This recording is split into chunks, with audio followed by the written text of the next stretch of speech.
Prions ensemble. Dieu, notre Père, qui nous aime et qui est miséricordieux, merci. Par ton sang précieux, tu nous as sauvés éternellement. Tu nous permets de ne plus avoir à recevoir ton jugement. Et par ton sang, tu nous as donné cette espérance éternelle d'entrer dans ton royaume des cieux. Merci. Et cette dernière semaine, nous nous sommes réunis pour en écouter ta parole. Et tu as permis que beaucoup d'âmes puissent t'écouter et recevoir ton salut. Merci. Nous qui avons été sauvés par ton sang et par ta grâce, aide-nous à vivre le reste de notre vie selon ta volonté et soutiens-nous par ton esprit. Aide-nous à ne plus être pris par les choses de ce monde, mais aide-nous à suivre ta volonté sainte et à utiliser notre chair pour accomplir ta volonté et pour ta gloire. Aide-nous et guide-nous. Et s'il y a parmi nous des personnes qui n'ont pas encore compris ton amour et ta grâce, aide-les à comprendre, afin qu'ils puissent eux aussi recevoir ton amour et ta grâce. Et dans le monde, sois avec tous les frères et sœurs, toutes les églises qui prêchent ta parole, révélés de ta puissance et de ta sagesse,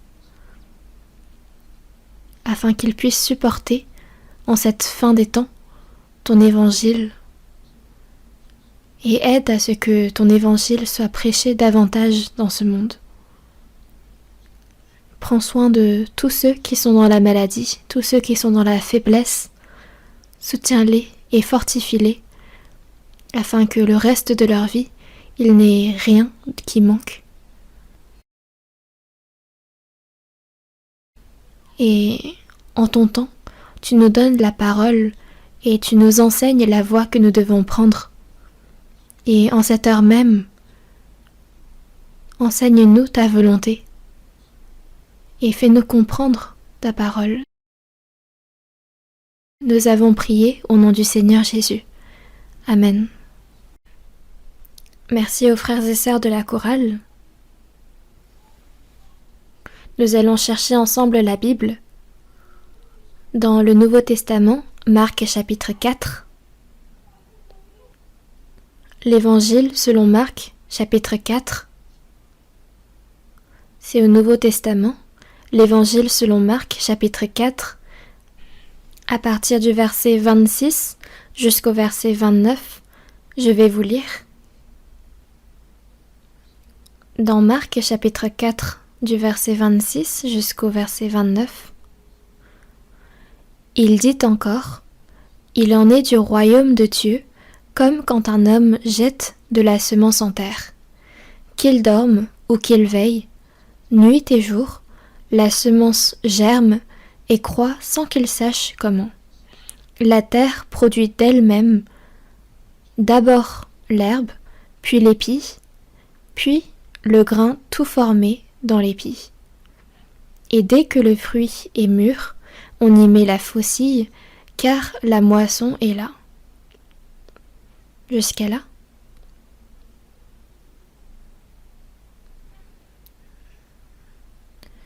Cette dernière semaine, nous nous sommes réunis chaque soir pour apprendre la Bible. Et cette fois encore, beaucoup de nouvelles personnes ont participé et beaucoup ont compris la grâce de Dieu et ont montré leur joie. Merci à tous ceux qui ont participé et qui ont fourni des efforts. Ceux qui ont reçu le salut en premier savent à quel point ce salut est grand, et c'est pourquoi ils veulent et ils considèrent comme précieux le salut de nouvelles âmes. C'est pourquoi nous faisons ensemble des sacrifices, des efforts pour évangéliser, et nous prions pour cela. Et Actuellement, il est de plus en plus difficile d'amener de nouvelles âmes à la parole, car dans ce moment où les cœurs se refroidissent, les gens n'accordent pas de temps pour leurs âmes, parce qu'ils vivent en étant occupés par leurs propres affaires. Ils ne se demandent même pas si ils ont une âme en eux et si Dieu existe. Et comme nous venons de réciter tout à l'heure, cette nuit même, ton âme te sera redemandée, et ce que tu as préparé, pour qui cela sera-t-il? À cet homme, on lui dit, ton âme te sera redemandée cette nuit même. Mais ceux qui, pour leur âme, n'ont rien préparé, ils ont certes préparé des biens, des richesses, des héritages, mais ce n'est pas pour eux-mêmes. Ce monde, pour qui que ce soit, est temporaire, mais les hommes, eux, reposent tous leurs biens dessus, et ils ne savent et ils ne pensent pas à où va leur âme. Et c'est pourquoi Dieu dit d'eux que ce sont des insensés. Mais nous avons été séparés de cela, et nous avons compris la grâce de Dieu et avons reçu le salut. Combien grande est cette grâce! Mais autour de nous, il reste encore des âmes qui n'ont pas reçu le salut, des amis, de la famille. Et ces âmes qui se précipitent vers la mort, nous ne pouvons rester à rien faire. Que ce soit en priant, nous devons penser à eux, les évangéliser et faire des sacrifices pour eux. Ce n'est qu'évident. Donc merci à tous ceux qui ont participé, cette fois-ci encore. Dieu va œuvrer certainement afin que nos efforts ne soient pas vains. Et même, on vient d'écouter la chorale qui a dit « Chantez d'un son joyeux, sonnez des cloches au royaume des cieux, un pécheur autrefois perdu est revenu. » Dans Luc chapitre 15 verset 7, il y a dit « Il y aura plus de joie dans le ciel pour un seul pécheur qui se repent que pour 99 justes qui n'ont pas besoin de repentance. » Et en cette occasion, de nombreuses âmes ont pu recevoir le salut, et à quel point Dieu doit se réjouir au ciel. Les anges doivent également chanter des louanges, sonner des trompettes, car c'est là en quoi Dieu prend plaisir. Et aujourd'hui encore, je souhaite vous adresser une parole importante. Dans Marc chapitre 4, Jésus, près de la mer de Galilée, a enseigné beaucoup de paroles auprès de la foule qui s'est assemblée autour de lui. Et il a adressé sa parole sous forme de paraboles. Et quand Jésus enseignait, il utilisait des paraboles, des exemples faciles à comprendre pour la plupart. Et quand il parlait, il a ajouté une parabole compréhensible pour tous. Il dit « Il en est du royaume de Dieu, comme quand un homme jette de la semence en terre. » Quand Jésus s'adressait à la foule, il y avait la terre de Galilée, il y avait également plusieurs champs qui étaient visibles. Quand j'étais partie en Israël, en mission, 3 fois, la dernière fois que j'y étais allée, je résidais dans un hôtel et là-bas, j'avais rassemblé une vingtaine de pasteurs d'Israël et en comptant également leurs femmes, il y avait donc une quarantaine de personnes auprès de qui j'ai fait un séminaire biblique. Et il y avait même un jour où j'ai dû prêcher la parole sur un bateau sur la mer de Galilée. Et ça m'a fait penser justement à Jésus qui a enseigné. Et dans cette longue parole que Jésus a faite Il a dit: le royaume de Dieu est comme quand un homme jette de la semence en terre. Qu'il dorme ou qu'il veille, nuit et jour, la semence germe et croît, sans qu'il sache comment. Le temps passe, pendant qu'il dort, pendant qu'il veille, nuit et jour, la semence germe. Et ce processus de croissance est représenté également dans le verset 28. D'abord l'herbe, puis l'épi, puis le grain tout formé dans l'épi. Et dès que le fruit est mûr, on y met la faucille, car la moisson est là. Et c'est ici le contenu important dans l'enseignement de Jésus. La terre produit d'elle-même d'abord l'herbe, puis l'épi. Donc ici on parle de l'herbe et ça représente la vie. Parce qu'à l'intérieur, il y a une vie. Et c'est pourquoi dans Marc chapitre 4 verset 14, il est dit: le semeur sème la parole. La parole est la semence. Donc de semer, de jeter la semence en terre, c'est de semer la parole. Cette parole entre donc dans la terre. Et la personne qui reçoit cette parole, c'est comme une terre qui reçoit sa semence. Il y a plusieurs types de terres. Il y a par exemple des terres le long du chemin, des terres comme des endroits pierreux, ou encore des épines. Et les uns sont le long du chemin, où la parole est semée quand ils l'ont entendue. Aussitôt Satan vient et enlève la parole qui a été semée en eux. Satan empêche les âmes de recevoir le salut et enlève la parole de leur mémoire. Cette parole si importante, si cruciale,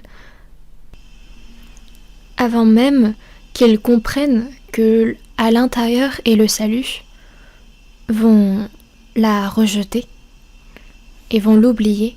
Donc il ne faut pas devenir une terre le long du chemin. D'autres sont des endroits pierreux, c'est-à-dire qu'ils possèdent une fine couche de terre, mais qui est plutôt pierreuse. Et parce qu'ils ne sont pas ensemencés, au moindre rayon du soleil, ils s'assèchent. Ils n'ont pas de racines, et dès que survient une tribulation, ils y trouvent une occasion de chute. C'est comme certains qui viennent écouter le séminaire biblique. Ils ont écouté jusqu'à la fin, mais ça ne reste pas. Ou alors d'autres qui reçoivent le salut à travers la parole, mais qui, à la moindre tribulation dans le monde, ils quittent l'Église définitivement et ne reviennent plus. Ensuite, il y a des semences qui tombent sur la bonne terre, et ceux qui entendent la parole la reçoivent et portent du fruit, 30, 60 et 100 pour un. Et ceux-là sont ceux qui ont un bon cœur. Il n'y a pas de terre fertile en soi, mais c'est quand on la débarrasse de pierre, quand on la déracine, quand on la défriche pour la rendre prête à la culture. Et il en va de même quand on apprend la parole. Il y a besoin de défricher la terre qu'est notre cœur. Et c'est alors qu'avec un cœur pur, on peut recevoir, écouter la parole et la comprendre. Et alors, on portera du fruit. Un grain en donne 100, un grain 50, un autre 30. Et alors, non seulement on reçoit le salut, mais on peut également porter du fruit comme la volonté de Dieu. Et cette fois encore, nous avons semé la parole, et beaucoup l'ont reçue. Et comme il y a la vie dans cette parole, ceux qui ont reçu la parole et l'ont comprise, la vie a commencé en eux. la semence de Dieu a commencé à prendre vie. On a dit d'abord l'herbe, puis l'épi. Donc il y a ici la vie qui prend naissance, et ensuite on parle de l'épi. Et le grain tout formé dans l'épi, puis ensuite le fruit qu'on va recueillir. Et ces trois choses sont extrêmement importantes. Et aujourd'hui, j'essayerai de rendre la parole compréhensible le plus possible. C'est quand on reçoit la parole et quand on la comprend. C'est très important ce processus de comprendre la parole. Dans Colossiens chapitre 1 verset 6, il est dit cette parole de l'Évangile, depuis le jour où vous avez entendu et connu la grâce de Dieu conformément à la vérité. Quand l'Évangile est prêché, on l'écoute et on comprend cet Évangile, et ce jour-là, c'est le jour où nous recevons le salut. Il y a certains qui disent mais est-ce qu'il y a besoin de comprendre la parole ? La Bible dit à plusieurs reprises qu'il est nécessaire de comprendre la parole.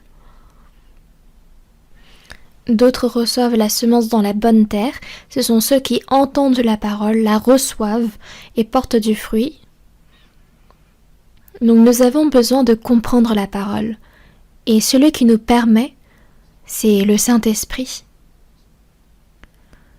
Quand on écoute la parole avec un cœur qui cherche à comprendre la parole, Dieu nous permet de la comprendre.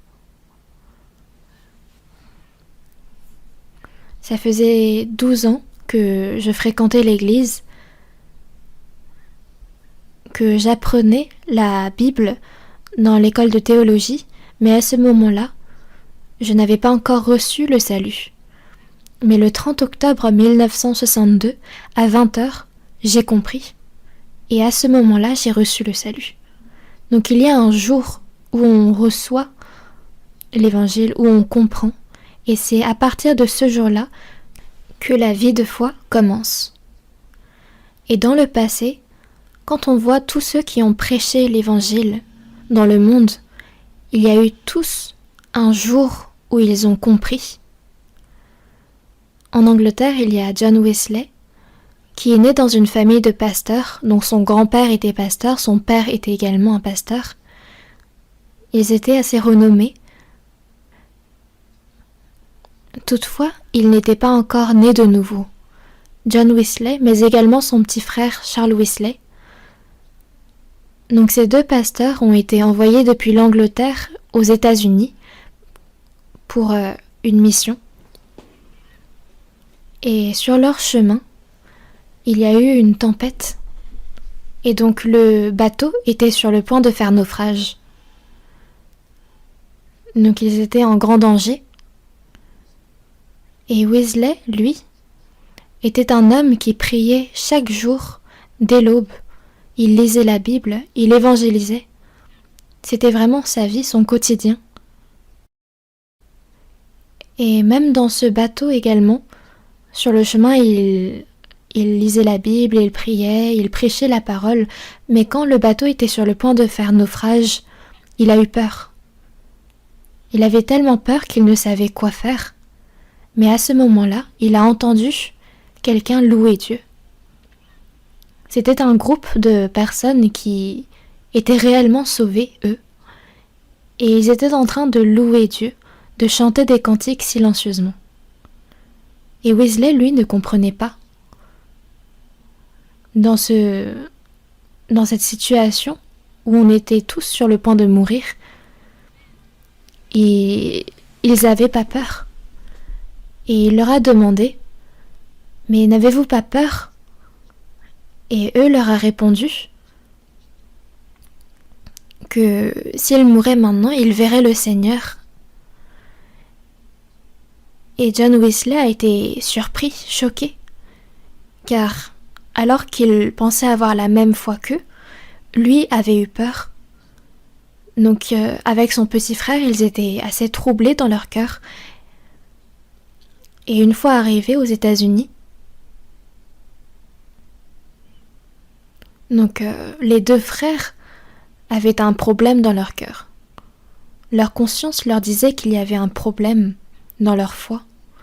Et ils ont commencé à se revoir eux-mêmes et à se soucier de leur foi. Et il y a quelqu'un qui lui a demandé à John Wesley, est-ce que vous avez une foi dont l'esprit lui-même rend témoignage? Et lui avait répondu oui, sur le moment, mais dans son cœur et dans son journal intime, il a révélé qu'il n'en avait pas. C'est le Saint-Esprit qui doit rendre témoignage de notre foi. Dans 1 Corinthiens, chapitre 2, verset 12, il est dit « Or nous n'avons pas reçu l'Esprit du monde, mais l'Esprit qui vient de Dieu, afin que nous connaissions les choses que Dieu nous a données par sa grâce. » Et également dans Romains, chapitre 8, verset 16, « L'Esprit lui-même rend témoignage à notre esprit que nous sommes enfants de Dieu. » C'est l'Esprit lui-même qui nous fait comprendre que nous sommes enfants de Dieu. Mais Wesley, lui, ne savait pas cela. Et comme il s'en souciait tant, alors qu'il était supposé prêcher la parole et prêcher l'Évangile, il n'a connu que l'échec. Et pendant ces 2 années, il a été infructueux et est finalement retourné en Angleterre. Il a remis en question toute sa carrière de pasteur et il a voulu arrêter. Mais une personne, en entendant ces paroles, lui a proposé « Mais alors tu as juste besoin de comprendre réellement l'Évangile et ensuite tu reprendras ta fonction de pasteur. » Finalement, c'était son petit frère qui a compris en premier, et voyant à quel point il était heureux, John Wesley est devenu encore plus frustré. Puis un jour, en Angleterre, il y avait un quartier où des chrétiens s'étaient réunis pour étudier la parole. Et à ce moment-là, John Wesley a compris finalement. Celui qui dirigeait la réunion était en train de lire à voix haute l'épître de Romains écrit par Martin Luther. Et c'est à ce moment-là que John Wesley a compris. Et le jour où John Wesley a compris l'Évangile réellement, je l'ai noté ici. Donc sa date du salut, c'était le 24 mai 1978 à 20h45. Et dans le livre que John Wesley a écrit, il est même écrit le jour, l'heure et même jusqu'à la minute près où il a reçu le salut. Et même le pasteur D.L. Moody, le plus renommé des États-Unis, a reçu le salut pendant la classe du dimanche où il y avait un certain professeur nommé Kimball qui avait fait un entretien avec lui. Il y a également l'homme Charles Spurgeon, où toute sa famille était pasteur, du coup jusqu'à son grand-père. Et le 6 janvier 1850, il a reçu le salut. Donc il a été sauvé dans sa jeunesse, quand il avait 12 ans. Et il est devenu pasteur, un pasteur très renommé. C'était vraiment une flamme de la Bible. Il a vraiment apporté l'Évangile jusqu'en Angleterre. Après, ce n'est pas la date qui est importante, parce qu'on peut l'oublier, mais l'important est qu'on a une date, qu'il existe ce jour. Quel beau jour, mes péchés sont tous effacés. Donc il y a un jour. C'est le jour où la semence est tombée sur la terre et quand elle a grandit.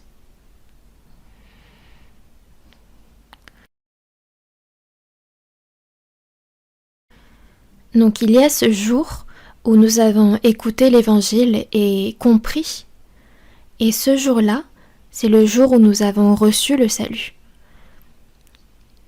Éphésiens chapitre 2, montrez-le sur l'écran. Éphésiens chapitre 2, verset 8. Ceux qui peuvent chercher, cherchent ensemble.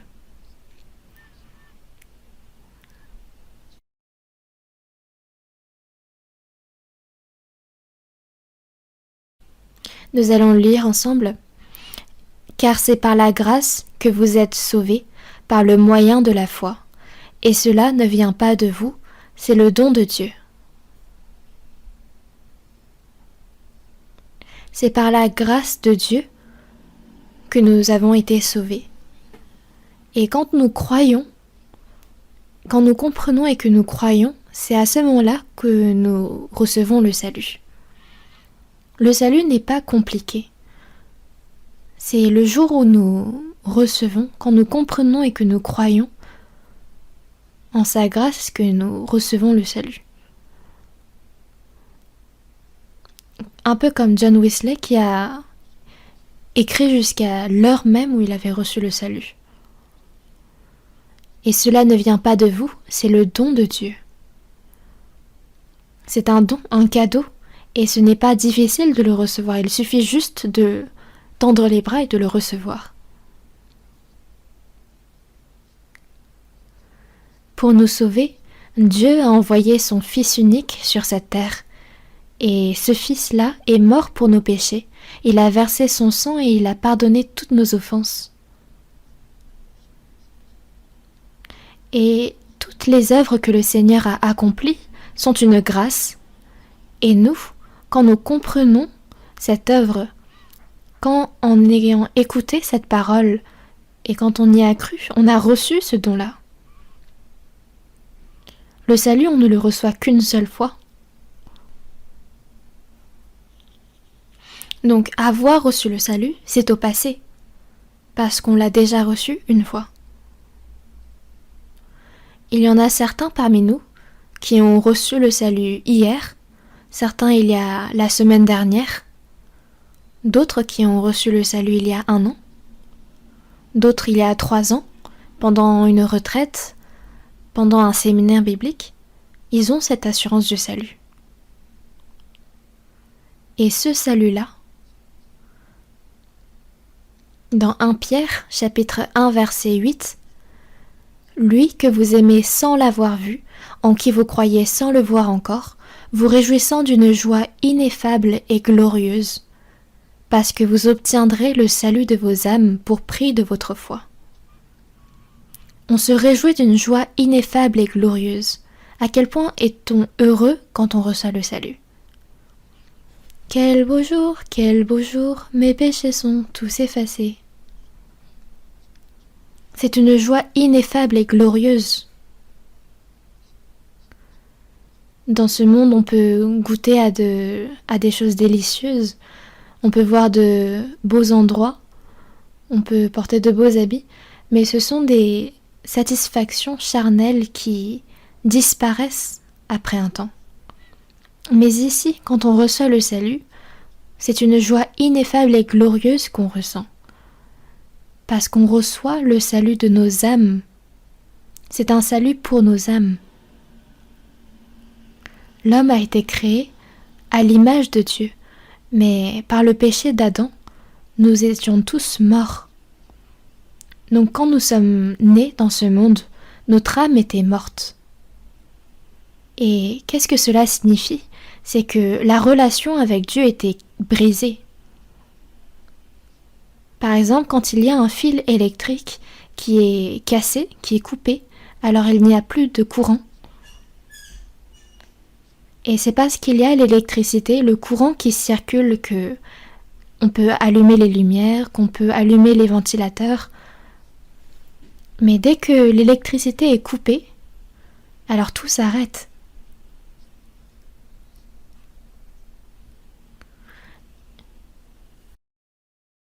Même par exemple, quand une personne est dans le coma, et que il n'y a plus justement ces ondes sur l'écran, alors on dit que cette personne est morte.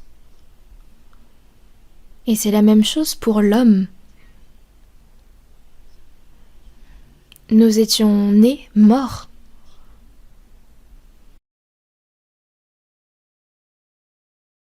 Si nous ne connaissions pas Dieu dans notre vie sur cette terre, alors nous allons continuer jusqu'à la mort éternelle, cette deuxième mort. Mais il nous a sauvés de nos offenses et de nos péchés. Et c'est pourquoi on dit le salut de nos âmes. Et c'est un salut qui est possible seulement par la foi.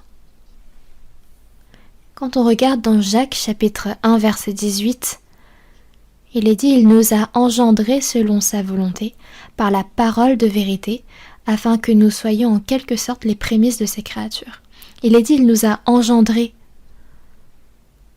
Par sa parole, il nous a engendrés pour être ses enfants. Et à partir de là, c'est le début de la vie. C'est le début de la vie en tant qu'enfant de Dieu. Deuxièmement, il est dit que nous sommes des épis. Donc c'est quand la vie a commencé et quand elle commence à germer et à croître, c'est cette croissance. Dans 2 Thessaloniciens chapitre 1 verset 3, il dit « Parce que votre foi fait de grands progrès ». Donc dès que la semence tombe sur cette terre et qu'elle croît, elle croît continuellement. Si la semence qui est tombée sur la terre ne croît pas, comment pourra-t-elle porter du fruit? Il y a donc un processus de croissance dans la vie de foi. Et on dit de cela que c'est un salut de la vie. Cherchons ensemble dans Philippiens chapitre 2. Philippiens chapitre 2 verset 12. Philippiens chapitre 2 verset 12.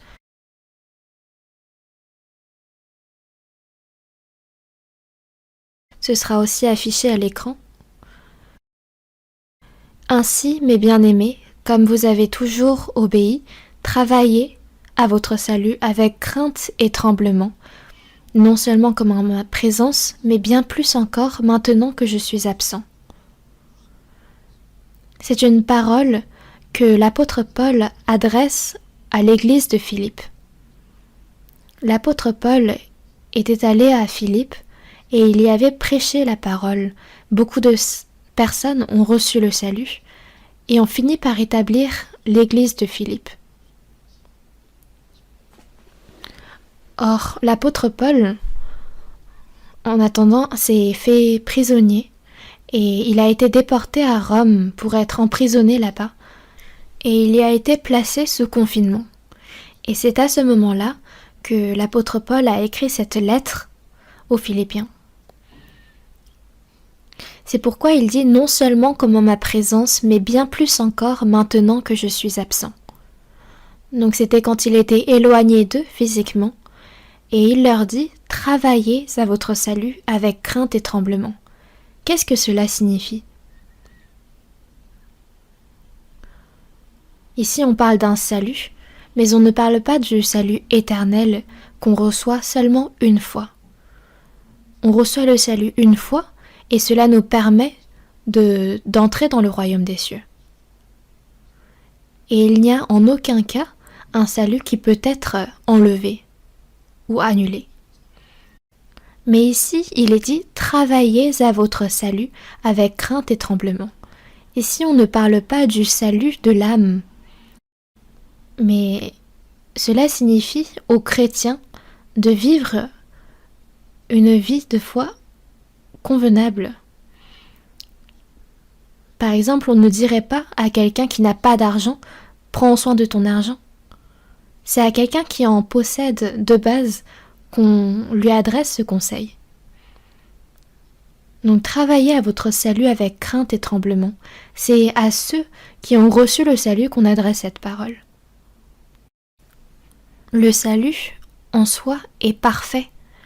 Mais ici, il fait allusion à ce processus de croissance. Cette parole qui dit « travaillez à votre salut avec crainte et tremblement » ne signifie pas qu'il faut être craintif et trembler de peur qu'on perde notre salut. Ce n'est aucun cas le cas. Une personne qui a reçu le salut n'a pas à craindre, n'a pas à trembler devant le jugement. Mais pourquoi l'apôtre Paul a dit cette parole? C'est que même en ayant reçu le salut, nous n'avons pas encore grandi. Donc on peut encore faire des erreurs. Par notre cœur, par nos paroles, par nos actions, on peut commettre des péchés. Et qu'est-ce qui arrive quand on pêche? Quand une personne sauvée croit dans la foi, quand sa foi grandit suffisamment, alors sa personnalité, ses sentiments même sont remplis par ceux de Jésus-Christ. Dans Galates chapitre 4 verset 19, l'apôtre Paul dit qu'il éprouve encore les douleurs de l'enfantement jusqu'à ce que la personnalité de Christ soit formée en nous. C'est comme une mère qui, même après avoir enfanté son enfant, éprouve les douleurs de l'enfantement même après, parce qu'elle doit prendre soin de son enfant. Donc elle doit changer sa couche, elle doit le nourrir, elle doit le protéger des dangers, donc le consoler également quand il pleure. Et elle fait énormément d'efforts pour élever son enfant. Mais quand l'enfant devient plus grand, la situation s'améliore et elle a besoin de fournir moins d'efforts. Et c'est pareil pour l'apôtre Paul qui, même après avoir prêché et avoir obtenu le salut des saints de Philippe, il avait besoin justement d'éprouver encore ces douleurs de l'enfantement, afin que les sentiments du Seigneur soient en eux. On a reçu l'Esprit de Dieu. Et ceux qui ont reçu le salut, l'Esprit de Dieu est en eux. Ayez en vous les sentiments qui étaient en Jésus-Christ, dans Philippiens chapitre 5. Donc les sentiments de Jésus-Christ doivent croître en nous petit à petit. Et dans 1 Pierre chapitre 1 verset 2, il est dit participant à la préscience de Dieu. Donc c'est progressivement que cet esprit grandit en nous et notre cœur change progressivement. Et c'est cela qu'un salut qui grandit. Et c'est pourquoi il faut avoir crainte. Quand j'étais enfant, j'avais 5 grandes sœurs et mes parents, du coup, avaient échoué à avoir un fils jusqu'à moi. Donc j'étais très précieux aux yeux de mes parents, dans toute la famille. Et mes grandes sœurs s'occupaient tellement de moi, me chouchoutaient. J'étais un fils très précieux.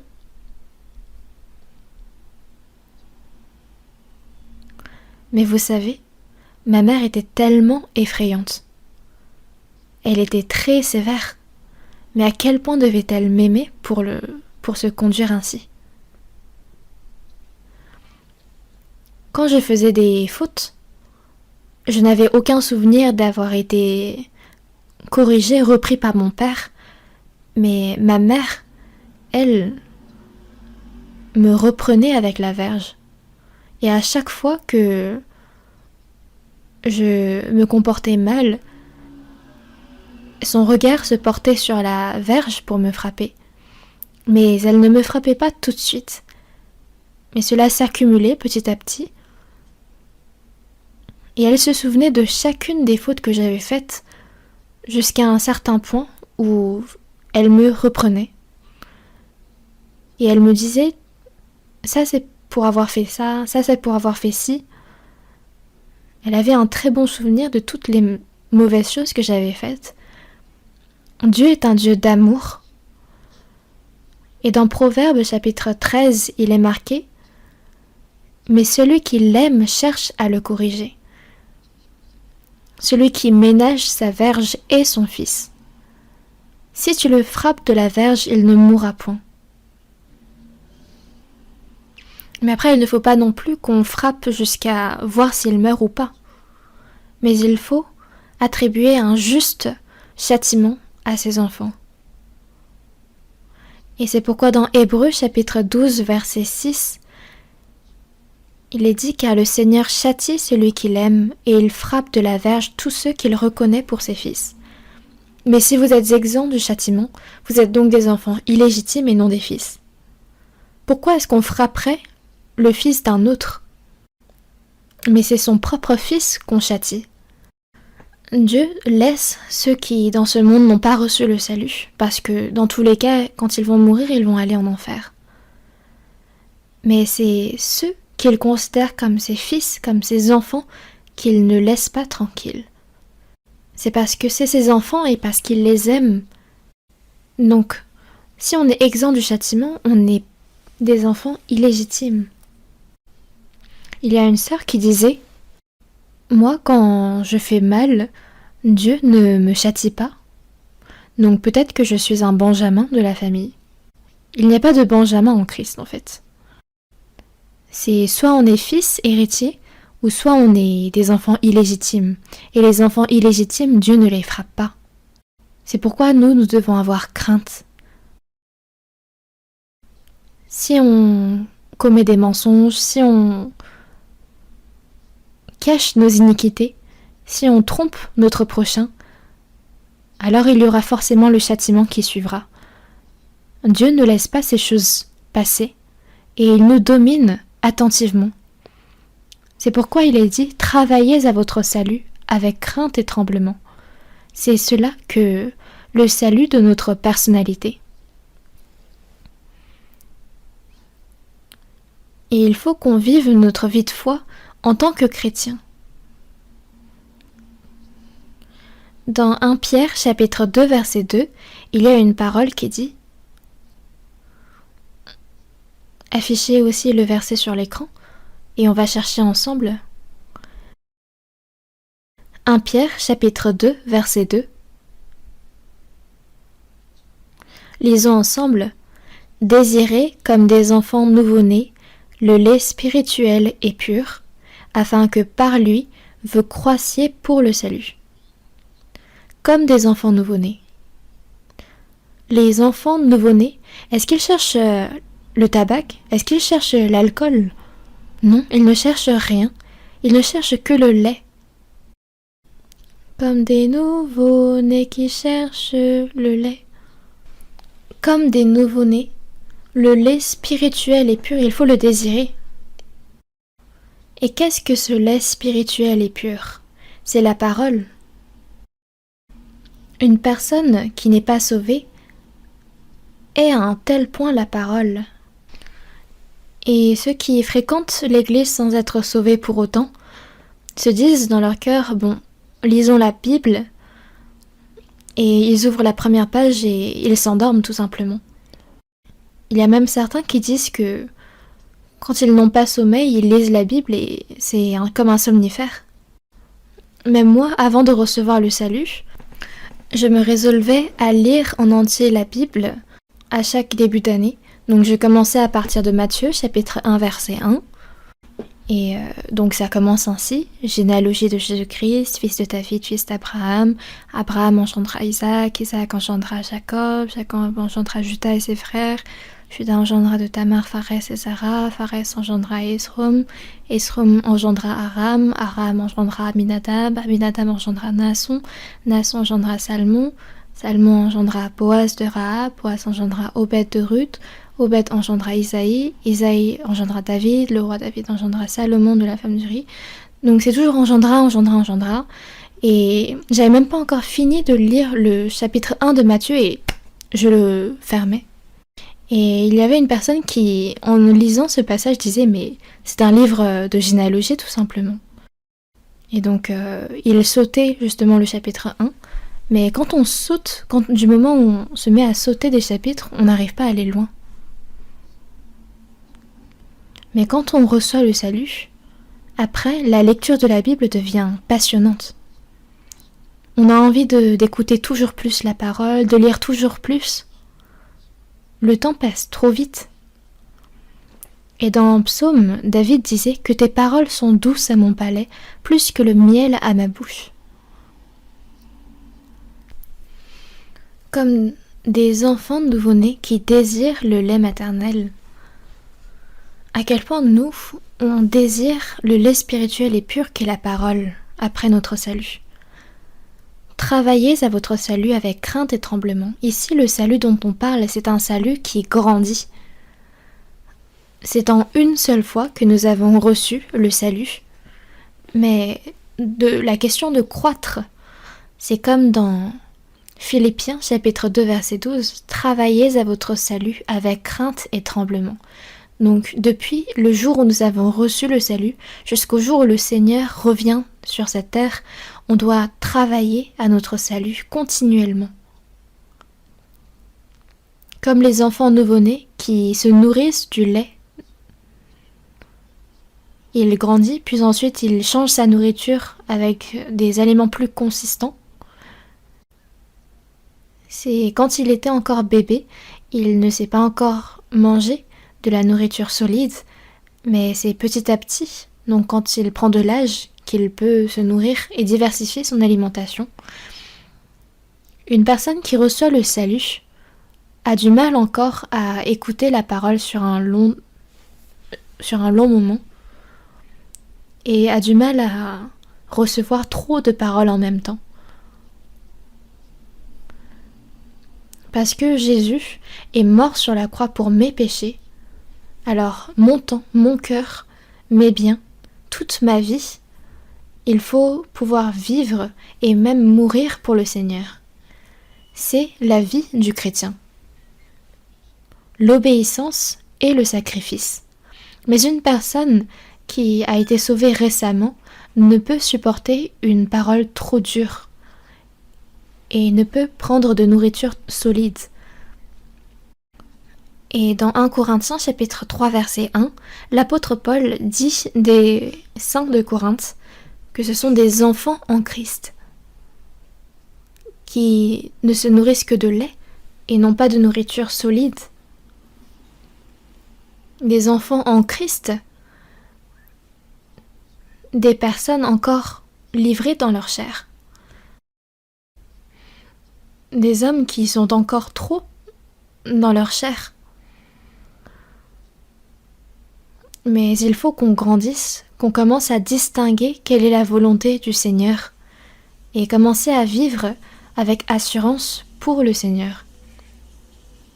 Arriver à un certain stade, à un certain niveau de la foi, on arrive à vivre une vie sans avoir à pécher. Notre personnalité change, donc forcément nos paroles changent, nos actions changent, notre façon de penser change. Et c'est pourquoi dans 1 Corinthiens, chapitre 13, verset 11, il est dit « Lorsque j'étais enfant, je parlais comme un enfant, je pensais comme un enfant, je raisonnais comme un enfant. Lorsque je suis devenu homme, j'ai fait disparaître ce qui était de l'enfant. » Donc quand on devient homme, on doit faire disparaître ce qui est de l'enfant. On commence à vivre comme un chrétien fier, à vivre non pas pour soi-même, mais pour le Seigneur. C'est différent. Donc cette croissance nécessite du temps. Il y a ce processus de croissance, comme il est dit dans « Travailler à votre salut avec crainte et tremblement ». Et quand on regarde dans Philippiens chapitre 2 verset 13, il est dit « Car c'est Dieu qui produit en vous le vouloir et le faire selon son bon plaisir. » Quand notre foi grandit à un certain niveau, c'est notre souhait que de vouloir faire la volonté de Dieu. Avant, on se souciait de quoi faire pour bien vivre, pour bien se vêtir, pour bien être vu des hommes, pour s'élever dans le monde. Mais ce sont des souhaits réalisés selon le monde. Mais après le salut, ça devient notre souhait à nous de réaliser la volonté du Seigneur. que nous vivions, que nous mourions, que ce soit fait selon ta volonté, Seigneur. Mon seul souhait de ma vie, c'est servir le Seigneur. Et quand viendra la fin de ce monde, de te retrouver, Seigneur. De réjouir le Seigneur, de vivre et de mourir pour le Seigneur.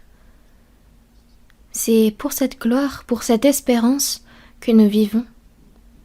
Et c'est Dieu qui produit en nous le vouloir et le faire selon son bon plaisir.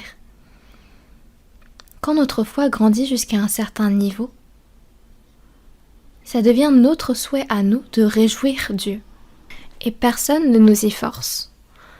Et ce processus de croissance, à son issue, nous permet d'obéir à Dieu, de ne pas vivre selon notre chair, mais selon l'Esprit de Dieu.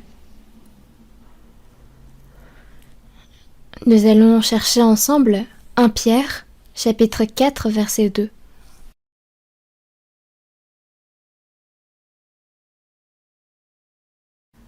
1 Pierre, chapitre 4, verset 2. Lisons ensemble. Afin de vivre, non plus selon les convoitises des hommes, mais selon la volonté de Dieu, pendant le temps qui lui reste à vivre dans la chair. Après notre salut, quand on aura grandi à un certain niveau de la foi, on ne vivra plus selon les convoitises des hommes, c'est-à-dire les convoitises de la chair, mais selon la volonté de Dieu pendant le temps qui lui reste à vivre dans la chair. Autrefois, nous vivons selon nos propres convoitises, mais en grandissant, on en viendra à ne plus vivre selon les convoitises de la chair, mais selon la volonté de Dieu, pendant le temps qui nous reste à vivre. Il nous reste pas beaucoup de temps maintenant. Et pendant ce peu de temps qui nous reste à vivre, il nous faut grandir de façon à ce qu'on vive non plus pour nous-mêmes, mais pour la volonté de Dieu.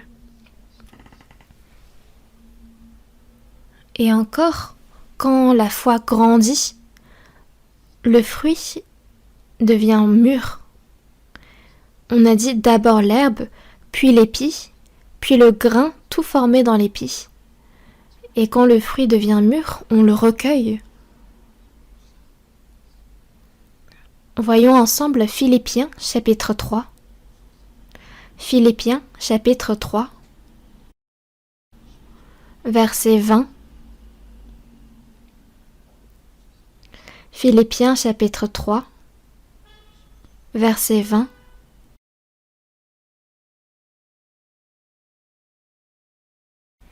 Versets 20 et 21, lisons ensemble. Mais notre cité à nous est dans les cieux, d'où nous attendons aussi comme Sauveur le Seigneur Jésus-Christ, qui transformera le corps de notre humiliation en le rendant semblable au corps de sa gloire, par le pouvoir qu'il a de s'assujettir toutes choses. Mais notre cité à nous est dans les cieux. Une personne qui a reçu le salut a une double nationalité. Notre chair, notre corps est certes né en Corée, donc on est de nationalité coréenne, ou alors une personne qui est née aux États-Unis est de nationalité américaine. Mais une double nationalité, c'est que on a une nationalité qui appartient au royaume des cieux. Notre citoyenneté est dans les cieux. Notre corps, à un moment donné, va disparaître et nous avons reçu ce droit d'entrer dans le royaume des cieux avec assurance parce que notre cité à nous est dans les cieux, d'où nous attendons aussi comme Sauveur le Seigneur Jésus-Christ. Le Seigneur, quand il reviendra sur cette terre, va venir nous chercher. Il est venu pour la première fois sur cette terre pour établir le salut. Et la deuxième fois qu'il va revenir, ce sera pour nous prendre avec lui et nous emmener au royaume des cieux. Ici, dans ce verset, il y a marqué « comme Sauveur le Seigneur Jésus-Christ ». Ici, le Sauveur dont on parle, c'est pas le salut de nos âmes ou le salut auquel nous travaillons tout le reste de notre vie de foi, mais c'est ici le salut de notre corps, d'où nous attendons aussi comme sauveur le Seigneur Jésus-Christ, celui qui nous ramènera au royaume des cieux. Et au verset 21, qui transformera le corps de notre humiliation en le rendant semblable au corps de sa gloire, par le pouvoir qu'il a de s'assujettir toutes choses. Nous, notre chair est faible, elle est si fragile. À la moindre sensation de faim, on a l'impression qu'on va mourir. À la moindre sensation de soif, de fatigue, on se décourage. Mais ce corps de notre humiliation, Dieu le transformera en le rendant semblable au corps de sa gloire. Le Seigneur, lui, possède un corps de gloire qui ne périt jamais et qui ne se flétrit jamais. Et Dieu le transformera en son corps à lui de gloire. Vous connaissez ces chenilles un peu répugnantes. Quand elles se transforment en papillons, elles se transforment donc en une apparence majestueuse qui survole les mers. Et comme ce corps que nous avons d'humiliation se transformera en un corps de gloire par le pouvoir qu'il a de s'assujettir toutes choses. Et c'est ce Seigneur-là que nous attendons, nous. Et ce jour-là, nous l'espérons. Notre chair actuelle est si faible, si en proie aux maladies, à la vieillesse également. Mais le jour où le Seigneur reviendra, nous serons transformés en des corps encore plus merveilleux que ceux des anges.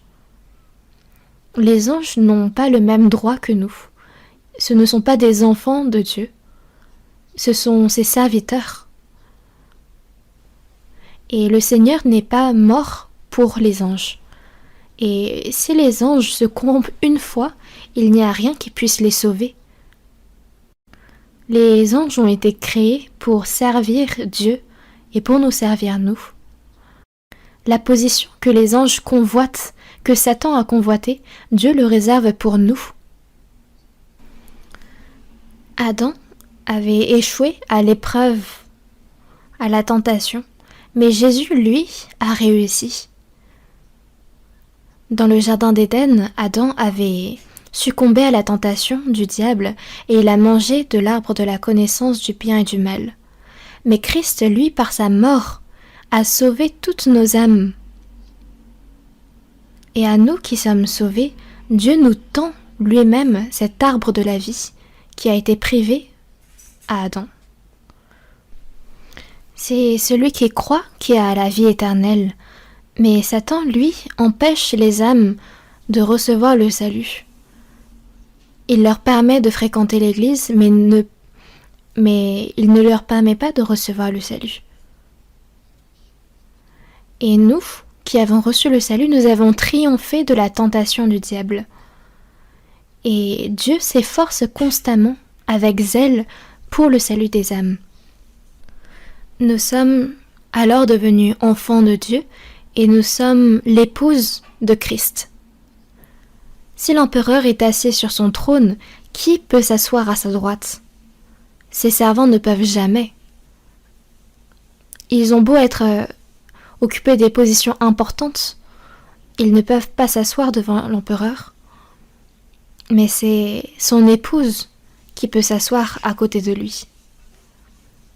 Et nous, quand le Seigneur reviendra, il nous transformera en un corps de gloire encore plus merveilleux que celui des anges. Et c'est avec ce corps-là qu'on rentre dans la gloire du Seigneur. Hébreux chapitre 9, verset 28. Regardons ensemble Hébreux chapitre 9, verset 28. Verset 28, je vais lire. De même, Christ, qui s'est offert une seule fois pour porter les péchés de plusieurs, apparaîtra sans péché une seconde fois à ceux qui l'attendent pour leur salut. La première fois que Jésus est venu, c'était pour porter les péchés de plusieurs. Et il s'est offert comme sacrifice pour le salut du monde sur la croix. Donc c'était pour porter les péchés de plusieurs une seule fois. Et Jésus, qui est ressuscité, apparaîtra sans péché une seconde fois à ceux qui l'attendent pour leur salut. Donc cette réapparition concerne ceux qui n'ont aucun rapport avec le péché. Les personnes qui ont reçu le salut n'ont plus aucune relation avec le péché. Après, il y aura un jugement pour les chrétiens, un tribunal de Christ qui jugera chacun selon ses œuvres, selon ce qu'il a bien fait et mal fait. Dans tous les cas, Christ va apparaître sans péché une seconde fois à ceux qui l'attendent pour leur salut. Le Seigneur qui reviendra transformera nos corps d'humiliation en corps de gloire, et c'est pour cette raison qu'il viendra nous chercher. À ceux qui l'attendent pour leur salut. Le premier salut qu'on a reçu par la grâce, c'est le salut de nos âmes, qu'on reçoit en une seule fois. Puis nous qui avons déjà reçu ce salut, notre personnalité, nos sentiments et nos actions vont changer et grandir. C'est le salut auquel nous devons travailler avec crainte et tremblement.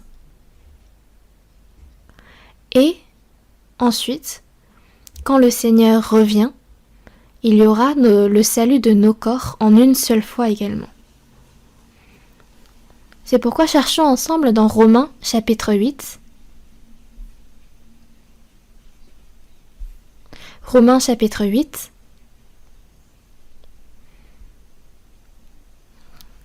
Chapitre 8.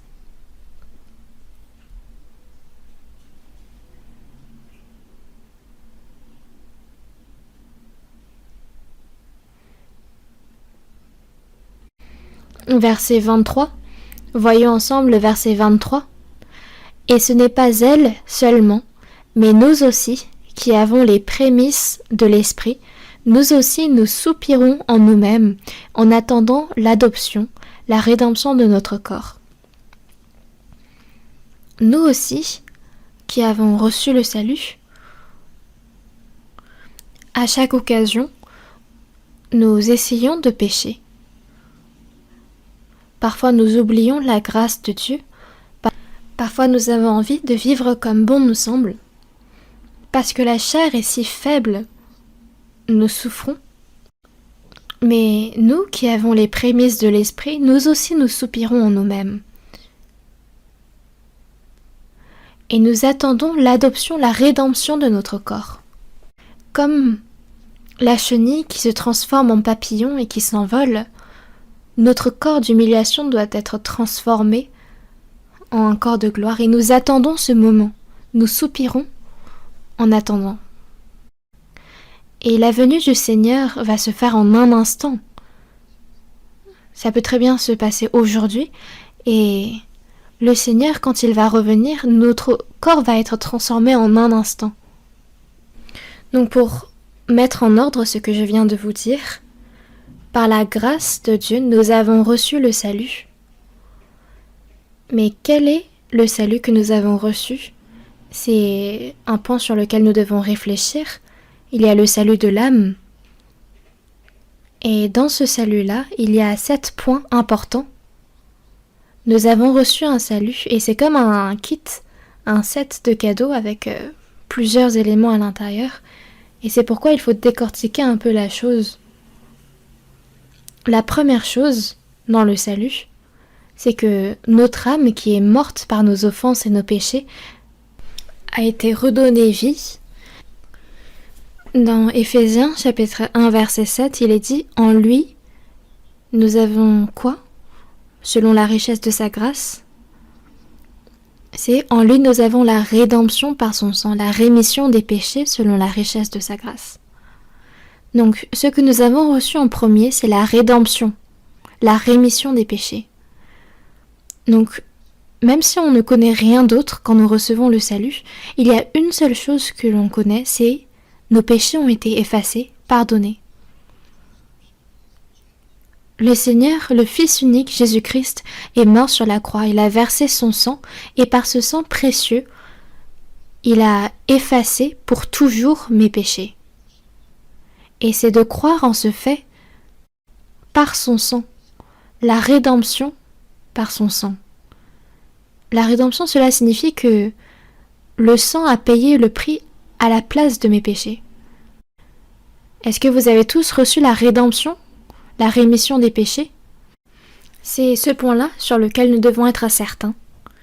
Même si on ne sait pas le reste, on ne sait pas ce que ça veut dire que d'être né de nouveau, juste le fait qu'on croit en la rémission des péchés, c'est ça le salut.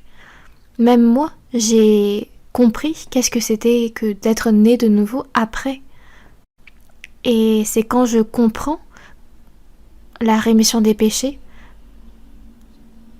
je peux comprendre également que l'Esprit, le Saint-Esprit est entré en moi. Et il n'y a rien de plus surprenant que Jésus qui est mort et qui a pardonné tous mes péchés. La rémission des péchés est très surprenante. Et deuxièmement, nous avons été déclarés justes. Quand on regarde dans Romains chapitre 3 verset 24,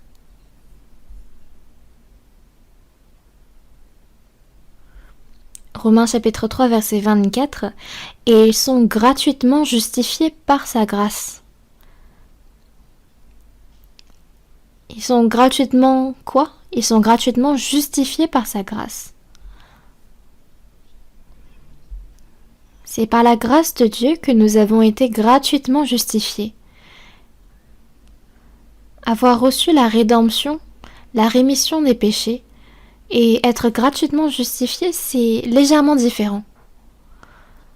Obtenir la rédemption, la rémission des péchés, c'est qu'on nous a effacé notre peine comme si on n'avait pas péché, parce que le Seigneur a payé le prix à notre place.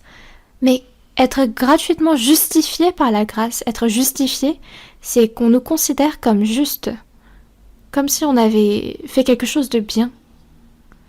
Et dans Romains chapitre 5 verset 19, « Car comme par la désobéissance d'un seul homme, beaucoup ont été rendus pécheurs, par le péché d'Adam, tous sont devenus pécheurs, de même par l'obéissance d'un seul, beaucoup seront rendus justes. » Jésus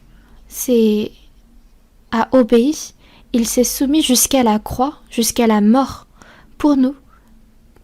Jésus est le plus juste, c'est l'exemple même de la justice, et c'est grâce à son sacrifice que nous-mêmes sommes vus comme justes. C'est différent, n'est-ce pas? Avoir obtenu la rémission des péchés, être justifié par sa grâce, être justifié est un cran au-dessus. Beaucoup seront rendus justes. Quand une personne reçoit le salut, c'est sa foi qui le rend juste. Dans Jean chapitre 5 verset 24, est-ce que vous pouvez l'afficher aussi sur l'écran? C'est dans Jean chapitre 5 verset 24, lisons-le ensemble.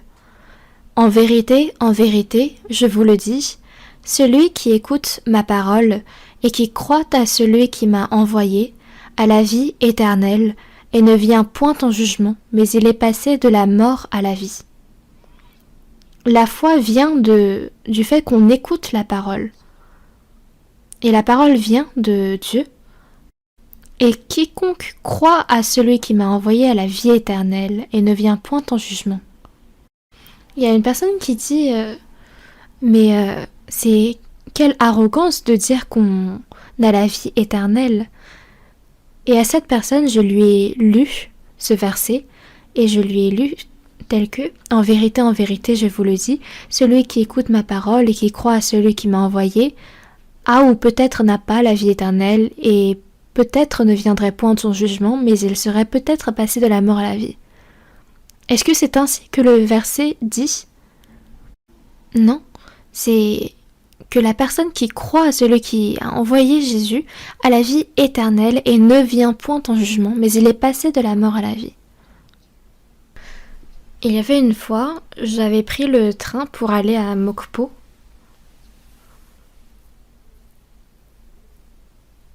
Et ce train se dirigeait vers... il approchait de destination. Et il y a une dame qui était assise à côté de moi et je lui demandais « Où allez-vous » Et elle disait « Je vais à Daegu ». Et je lui ai dit du coup « Mais ce train va jusqu'à Mokpo ». Et donc cette dame s'était trompée de train. Et elle pensait aller à Daegu. Mais où arrive-t-elle à la fin à destination de ce train? Mokpo. Donc vous êtes arrivé à Mokpo. Et elle repart du coup avec les larmes. Après, dans son cas-là, elle pouvait juste faire demi-tour et prendre le train en sens inverse.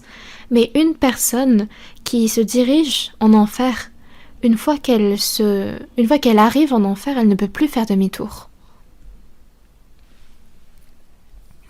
Celui qui m'a envoyé à la vie éternelle et ne vient point en jugement, mais il est passé de la mort à la vie. Il y a Yongsampo avant Mokpo. Et donc,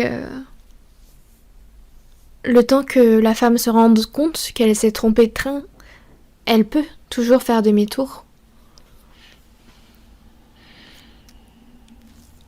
Et encore dans 1 Pierre, chapitre 1, verset 3.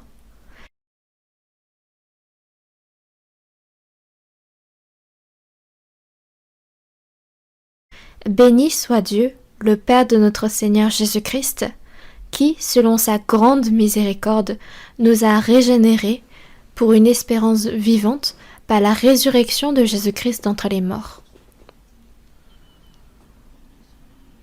Par la résurrection de Jésus-Christ d'entre les morts, nous a régénérés. Pourquoi est-ce que le verset n'apparaît pas sur l'écran? 1 Pierre, chapitre 1, verset 3. Par la résurrection de Jésus-Christ d'entre les morts, il nous a régénérés. Dans Jean chapitre 3, verset 5, il est dit que pour entrer dans le royaume de Dieu, il faut que l'homme naisse de l'eau et de l'esprit.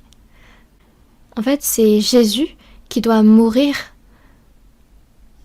et cela signifie l'eau. Et quand il doit ressusciter, c'est justement l'esprit. Et c'est pourquoi c'est naître de l'eau et d'esprit. Pour un héritage qui ne peut ni se corrompre, ni souiller, ni flétrir, lequel vous est réservé dans les cieux. La chair est née une fois, mais nous sommes nés une deuxième fois, en Dieu, comme ses enfants. Donc nous avons 2 naissances. L'oisillon naît de son œuf, et il grandit, puis il s'envole. Nous également, notre chair est née, puis, quand nous avons compris la grâce de Dieu, nous sommes nés de nouveau. C'est pour ça qu'on utilise le terme « naître de nouveau ». Et dans Jean chapitre 1, verset 12, « Mais à tous ceux qui l'ont reçu, à ceux qui croient en son nom, elle a donné le pouvoir de devenir enfant de Dieu. » Une personne sauvée est devenue enfant de Dieu. Et qu'est-ce que cela signifie d'être enfant de Dieu? C'est qu'on est maintenant héritier de Dieu. Romains chapitre 8, verset 17. Vous pouvez soit regarder à l'écran, soit lire, soit chercher vous-même dans la Bible.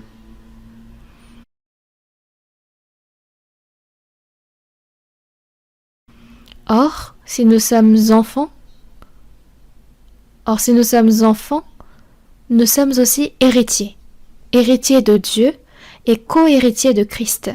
Si toutefois nous souffrons avec lui, afin d'être glorifiés avec lui. Si nous sommes enfants de Dieu, alors nous sommes aussi ses héritiers, ceux qui reçoivent son héritage. Quand on reçoit le salut, le royaume de Dieu devient le mien. Dieu devient mon Père.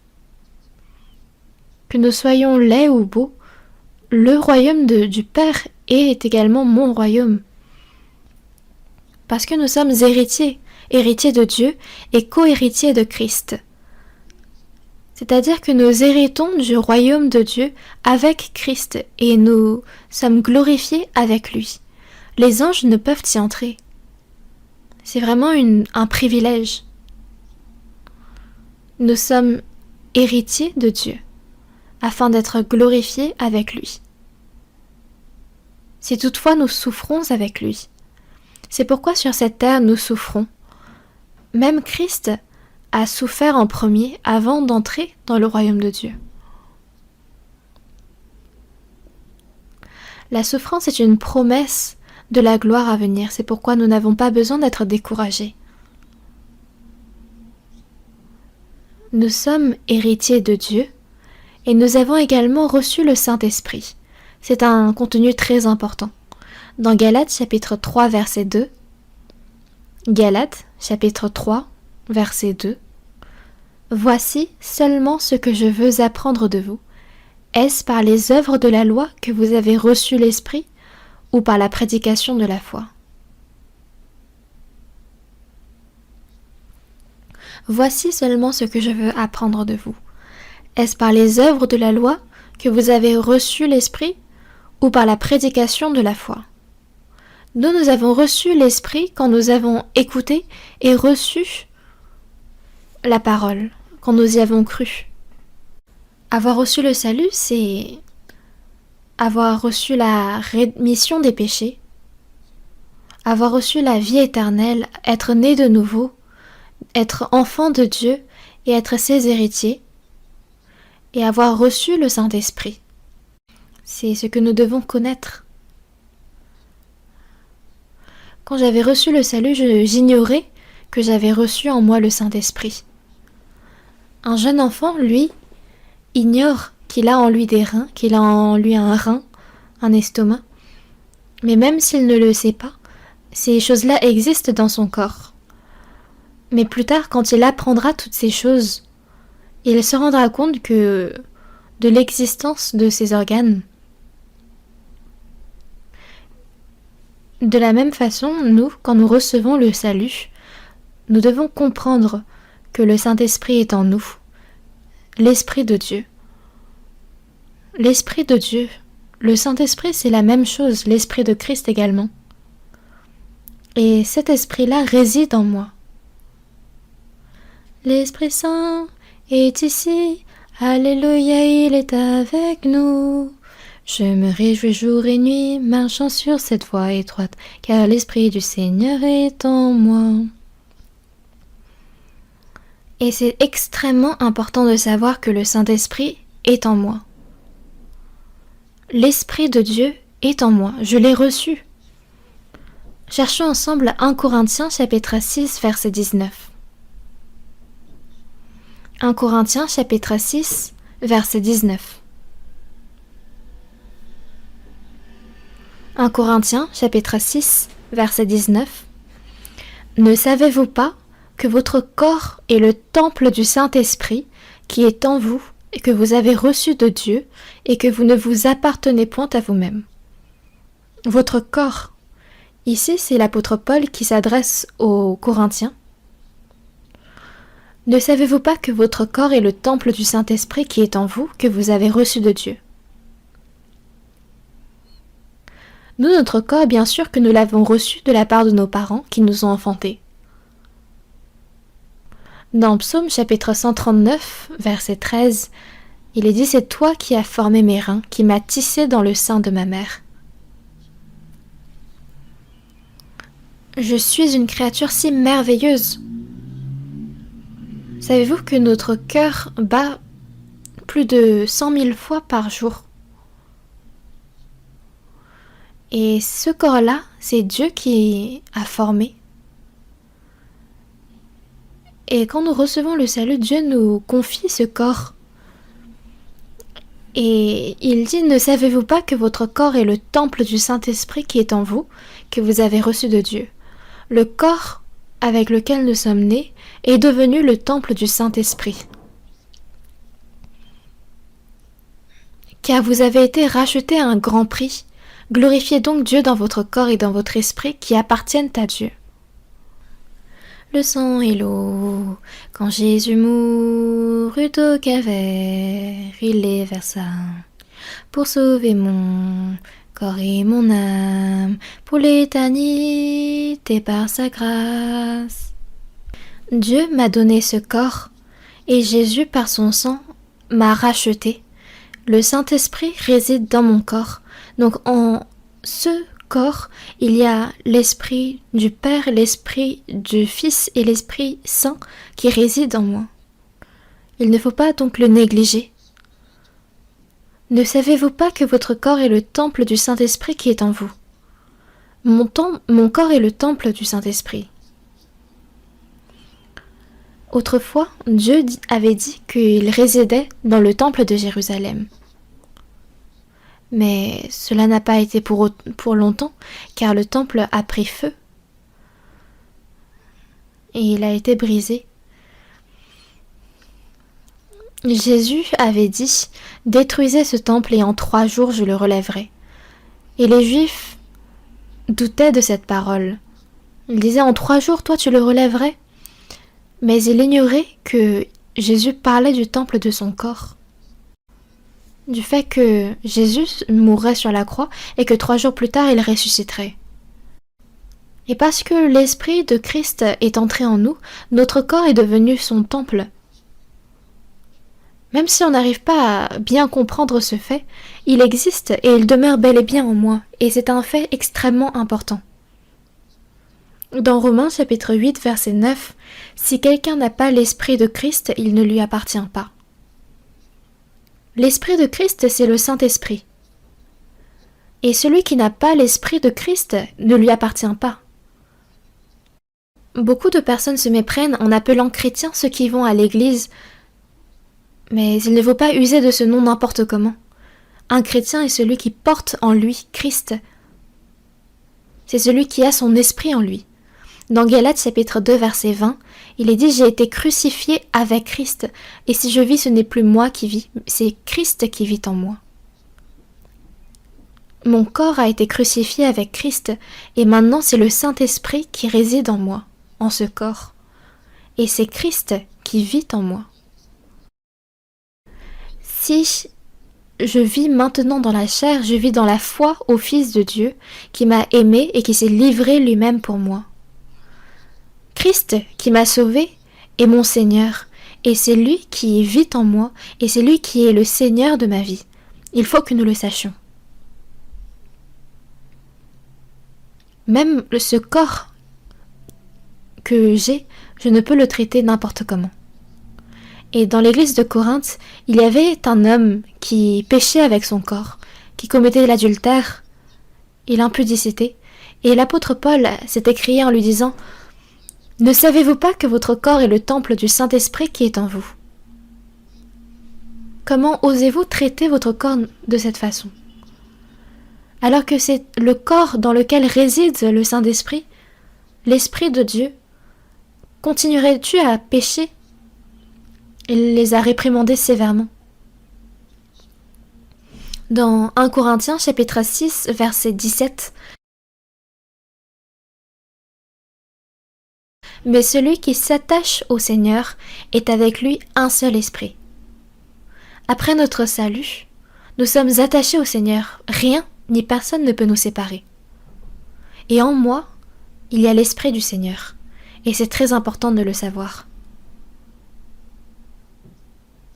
La vie de foi est une vie où on accueille le Seigneur en moi et où je vis, où je cohabite avec lui. Et que ce soit le Seigneur qui vive dans ma vie, que je meure ou que je vive, que tout se fasse selon la volonté du Seigneur. C'est une chose extrêmement importante.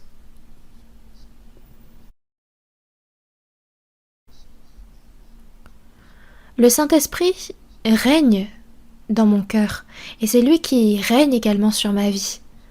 Le Saint-Esprit, le Seigneur n'est pas loin de moi, mais il est en moi. Après le salut, notre foi doit grandir.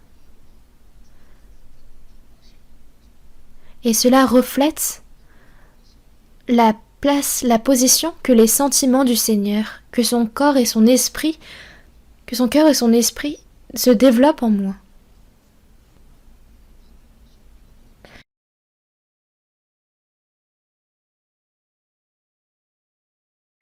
Comme l'apôtre Paul qui disait « Lorsque j'étais enfant, je parlais comme un enfant, je pensais comme un enfant, je raisonnais comme un enfant. » Qu'est-ce qui est de l'enfant? C'est de vivre selon son bon plaisir, de dire ce qu'il veut, de faire ce qu'il veut. Mais ce n'est plus le cas maintenant. C'est le Seigneur qui est entré en moi, c'est pourquoi je dois faire disparaître ce qui est de l'enfant. Ce que le Seigneur aime, je dois aimer. Ce que le Seigneur n'aime pas, je ne dois pas aimer. Ce que le Seigneur veut, je dois vouloir. Et ce pourquoi le Seigneur est mort, je dois mourir aussi. Vous devriez dire au contraire, si Dieu le veut, nous vivrons et nous ferons ceci ou cela. Mais maintenant, vous vous glorifiez dans vos pensées orgueilleuses. C'est chose mauvaise que de se glorifier de la sorte. Nous devons changer progressivement après notre salut pour pouvoir rencontrer le Seigneur à sa venue. Le jour du Seigneur approche et c'est notre espérance également. Le jour où le Seigneur reviendra, qu'est-ce qui arrivera ? C'est que tous ceux qui auront reçu le salut se présenteront également devant le Seigneur. Mais le problème qui se pose ensuite, c'est, comme ce qu'il est dit dans 2 Corinthiens chapitre 5 verset 9, c'est pour cela aussi que nous nous efforçons de lui être agréables, soit que nous demeurions dans ce corps, soit que nous le quittions. L'apôtre Paul est devenu le modèle pour les saints, pour tous ceux qui ont reçu le salut. Mais, soit que nous demeurions dans ce corps, soit que nous le quittions, nous nous efforçons de lui être agréables. L'apôtre Paul, de quelque façon que ce soit, a toujours cherché et s'est efforcé d'être agréable au Seigneur.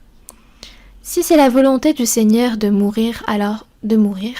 Si c'est la volonté du Seigneur de vivre, alors vivre. Et c'est pour cela aussi que nous nous efforçons de lui être agréables. Et dans 2 Corinthiens chapitre 5 verset 10, pourquoi ? Car il nous faut tous comparaître. On va voir ensemble 2 Corinthiens chapitre 5 verset 10. Le verset pourrait être affiché sur l'écran également.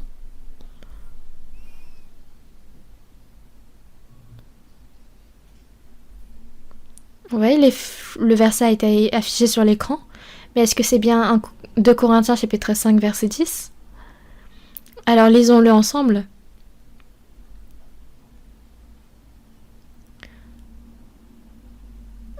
C'est pas 1 Corinthiens chapitre 5 verset 10, c'est 2 Corinthiens chapitre 5 verset 10. 2 Corinthiens chapitre 5 verset 10. Lisons-le ensemble. Car il nous faut tous comparaître devant le tribunal de Christ, afin que chacun reçoive selon le bien ou le mal qu'il aura fait, étant dans son corps. Quand le Seigneur reviendra, nous ne recevrons pas le jugement qui nous mène en enfer, mais nous allons tous comparaître devant le tribunal de Christ qui va juger en fonction de nos œuvres, si nous avons bien vécu pour le Seigneur ou pas. Et cela dépendra de chacun. Une personne aura vécu sa vie pour le Seigneur en donnant tout ce qu'il a pour le Seigneur, mais une autre aura vécu sa vie à moitié pour le Seigneur et à moitié pour elle-même. Tout va être révélé. Tous ceux qui auront vécu pour le Seigneur, tous ceux qui n'auront pas vécu pour le Seigneur, tous ceux qui auront vécu pour sa chair, tous ceux qui auront obéi. Donc, c'est un tribunal qui va déterminer de la récompense de chacun. Et cette récompense sera éternelle. Il faut donc savoir que quand on va comparaître devant le tribunal de Christ, la récompense sera différente en fonction de chacun. Quand Christ, le Seigneur, va apparaître au milieu de la gloire, nous allons participer à sa gloire, mais pour ce faire, il faut que nous vivions pour la volonté du Seigneur. Prions ensemble. Dieu notre Père qui est miséricordieux, à la fin de ces temps, par ton sang précieux, tu nous as sauvés. Tu nous as pris pour tes enfants et tu nous as donné cette espérance éternelle d'entrer dans ton royaume. Merci. Notre corps, notre âme, vu qu'ils ont été rachetés par ton sang précieux, sont à toi. Aide-nous à vivre seulement pour ta volonté et pour ta volonté seule dans ce monde. Le jour où le Seigneur reviendra approche.